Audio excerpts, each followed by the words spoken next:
Now let's test the strength of the cup.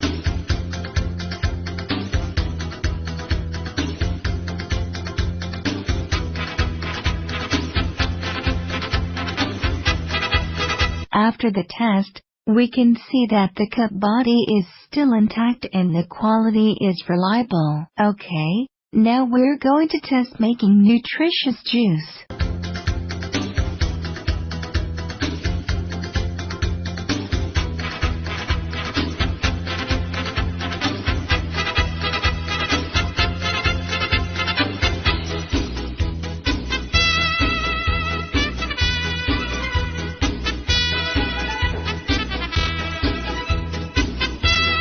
Turn on the main switch.